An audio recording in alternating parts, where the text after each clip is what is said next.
No matter what you are trying to achieve, accountability is essential for success. And yet it is so hard to hold our own feet to the fire. But don't worry, in this video, I share 22 tips for how to hold yourself more accountable so that you can truly get done what you need to do and conquer those big dreams you have. The mission of this entire channel is to equip you with actionable strategies for leading a more purposeful and productive life. So subscribe if you are new and be sure and stay tuned to the very end, because while each of these tips is really helpful on its own, they work wonders in conjunction with one another, and I'd be willing to bet you haven't thought of many of them. If you want to know how to hold yourself more accountable, then stay tuned to the end of this video because I've got 22 tips to stick to your goals. Now, before you do anything, the first thing you should do is a self-assessment. Take some time to think through, or ideally journal this out. Really dig deep. What makes you tick? And vice versa, what do you know to be true about yourself? Do you have a history of procrastination? Would you call yourself weak? Someone who easily succumbs to distractions or temptations? Are you always getting interrupted? In most cases, you are probably very well-intentioned, but life seems to get in the way. The mission of this entire channel is to help you get a handle on your life so you can free up more time for who and what you love. So be sure and subscribe if you are new, but the truth is, most people don't want to fail. In fact, they set out with the very best of intentions, but then fall short for a variety of reasons. Whether it's self-sabotage or something genuinely out of your control, that feeling of failure often feeds a vicious cycle of negative self-talk, which then leads you to put off your goal that much more because you're trying to avoid feeling so psychologically uncomfortable. You might search for an escape or just give up altogether. Tip number 1 is to declare your goals publicly, or at least to someone else. You will find that this motivates you because you don't want to let that person down. It feels more formal than simply setting a goal for yourself because you are that much more afraid of potential shame or embarrassment should you fail to reach your goal. Tip number 2 is to write your goals down. It is shown over and over that the physical act of handwriting makes that information more likely to get cemented into your brain. So don't just keep your big aspirations up in your head, make sure that you put pen to paper. Tip number 3 is to keep a reminder of your goals in a very visible place. This could be in the form of a vision board or notes that you make to yourself and you stick on the fridge, on the bathroom mirror, somewhere in the car, somewhere where you are going to constantly see it and be reminded of what you are striving for. That way it will be much harder to forget that you should be working on your goal on a daily basis. Tip number 4 is to regularly visualize where you want to be. Take just a minute every single day, close your eyes, and really feel how you will feel when you have achieved your goal. It is shown over and over in studies of athletes or highly successful people that engaging in visualization really does lead to success. Tip number 5 is to sign a pact with others or at least a formal contract with yourself.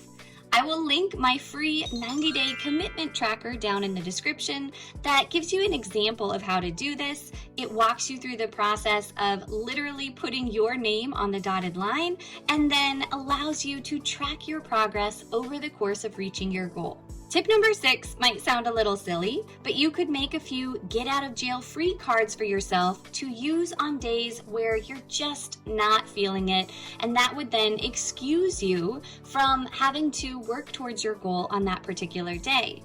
This can be really helpful for freeing you of the mental guilt or weight of not working on your goal because you know you have permission to take that day off and you'll hit the ground running that much harder the next day. Tip number 7 is to have a deadline, especially one where something is happening, there's perhaps a potential punishment for not reaching your goal, and or where someone really expects you to have a finished product. This could be things like signing up for a race, or to present at a conference, or to submit some final product. Tip number 8 is to regularly review your progress by asking yourself a set of questions and really evaluating how things are going every step along the way. Ideally, you would do this every night, but at least once a week in order to see how you are progressing. I will link the High Performance Planner for you down in the description because it is hands down my favorite tool for doing just this. Number 9 is to remember that your self-worth has nothing to do with the outcome of your goal or your performance along the way. Failure is a perception, and failing or feeling like you're failing does not in any way mean that you are a bad person. Instead, get curious. What is going on that's stopping you? Why might you be struggling or procrastinating? Name the problem and play devil's advocate with yourself. Put yourself in the therapist's seat and think about what that person would tell you to do, then do it. Tip number 10 is incredibly basic, but make sure you have set yourself up for success by blocking out specific times every single day to work towards your goal, and that you are able to focus only on that thing when you go to do it. I will link my free cheat sheet down in the description that lays out the complete list of steps you need to take in order to conquer any goal, so make sure and grab that before you go. Number 11 is to buddy up. Find someone who wants the same thing that you do. Ideally, you will then meet and work towards that goal at the same time, but you can also just send messages back and forth and provide encouragement to one another along the way. Tip number 12 is to turn your goal into a competition.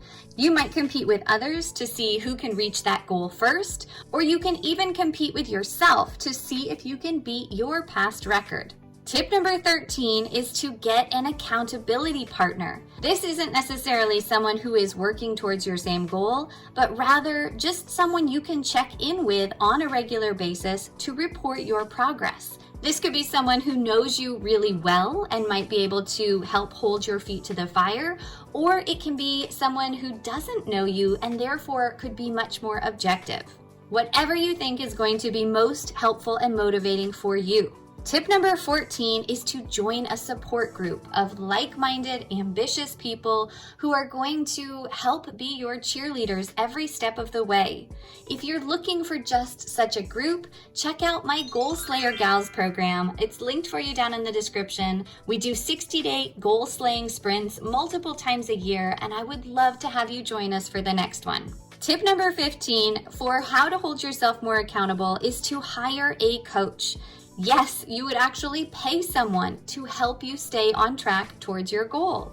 It is shown that if you put your money where your mouth is, you are that much more likely to do what you say you are going to do.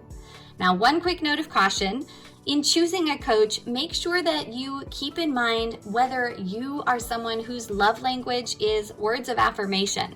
If you thrive on praise or conversely crumble with harsh words or perceived criticism, you really want to ensure that your coach is someone that is going to take that into account and doesn't leave you feeling worse off about yourself. Tip number 16 is to get feedback on how you can improve, how you can do better, how you could be moving faster.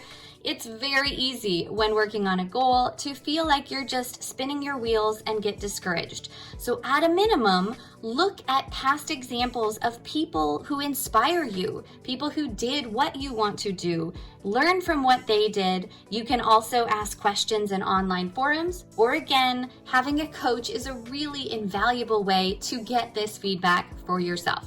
Number 17 is to set up a reward so that if and when you do X, you get Y. Now make sure you're subscribed to this channel because I have a separate video coming soon with a whole litany of ideas for how to reward yourself. But this doesn't have to be something physical, material. It can be anything that really is going to motivate you, that's going to dangle that carrot in front of you and make you more likely to reach your goals. Similarly, tip number 18 is to set up punishments that you would receive either each step of the way or some big one at the end if you, quote unquote, fail to reach your goal. Many people are actually more motivated by fear or potential humiliation. This all comes down to the scientific concept of risk aversion, which shows that we are much more likely to take action to avoid losing something like our reputation, rather than to take action in order to gain something. Some ideas of potential punishments could be that if you don't work on your goal, you might use apps or software to restrict your phone or internet usage. You could even go as far as getting a signal blocker so that you don't have service and couldn't engage in some of the scrolling activities or other distractions that might be preventing you from reaching your goal. If you do this, you will soon find that you work towards your goal because you want to have something to report, and you will get more and more motivation from seeing just how far you've come. Number 19 is to track your progress.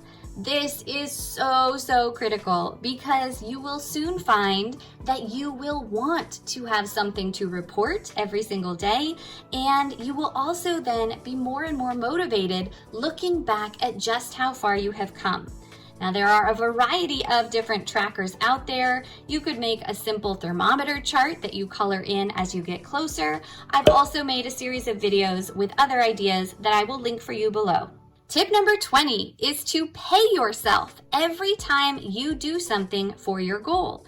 This can be any monetary amount that feels right for you or that you can afford. Even something as little as a quarter can really build up that dopamine reward circuit in your brain that is so crucial for providing motivation and keeping you working towards what it is you want to achieve. Whatever amount you choose, put that money in a jar as you accomplish each little step.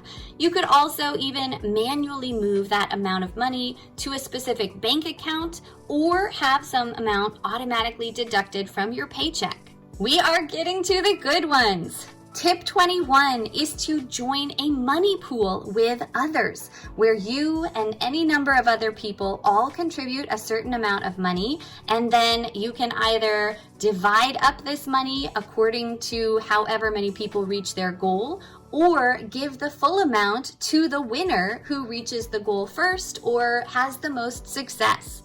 There are some really great options for doing this. You can do it through PayPal, through Joomla, through Braidpool, or if you've heard of any others, drop those in the description. But this is a really great way to hold yourself more accountable. Last but not least, tip 22 for how to hold yourself more accountable is to use an app or some formal software program. Check out this video I've made reviewing a whole bunch of options specifically on habit tracking, and then I have another video coming soon with options that are specifically for goals. Those are 22 ideas for how to hold yourself more accountable. I sincerely hope they helped you, and I would again love to know which one or ones you think you are going to turn to the next time you have something important that you have to get done. Make sure and jump straight into these other videos for my top productivity and goal slaying tips, and I'll see you back next week with another video on planning, productivity, and purposeful living. Have a great day.